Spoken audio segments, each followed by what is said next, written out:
Assalamualaikum. Ini motor SYM VF3i. So motor ni baru balik daripada ride ke Perlis, daripada Pasir Gudang. So dalam ride 2-3 hari tu, sepanjang masa senang cakap hujan lah.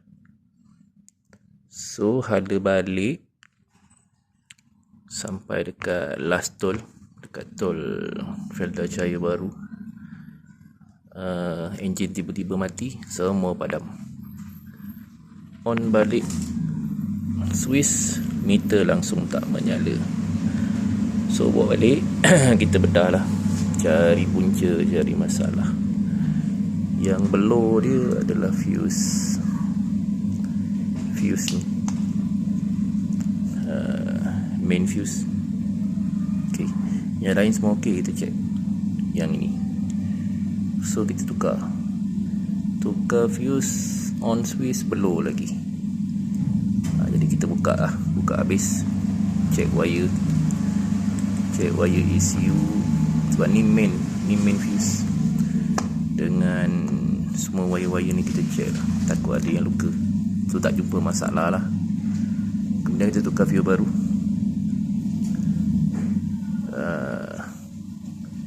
Dan kita on fuse yang sebelah ni pula putus.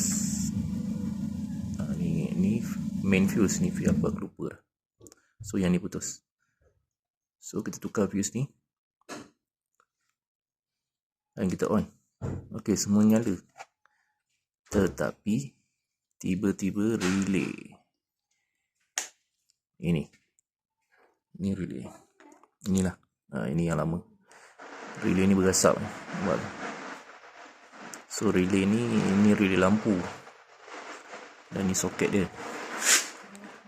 So ni berasap, soket ni panas, wire ni panas. So kita tutup lah, tak sempat terbakar. Okay, so suspek relay ni rosak lah, dan beli baru. Okay, so kita cabut tu, kita start okay, tak ada masalah. So beli relay baru, masuk semalam test okay, enjin hidup, apa semua, lampu semua menyala lah. Tapi pagi ni start, relay ni panas, relay baru ni. Jadi suspek memang ada short body dah ni, lain tak ada. So ya, semalam bawah ni kita dah check. Jadi hari ni kita check bahagian atas. Kita dah buka habis. Okay. So kita check. So ni lampu. Jadi kita check lah untuk connection lampu. So okay, wire ni aku dah bedah tadi. Wire ni dia kengkan sekali. Dia lalu atas ni. Ke Swiss.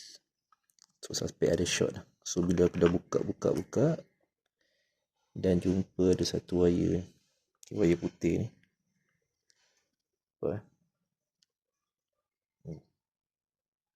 Dia short body ni.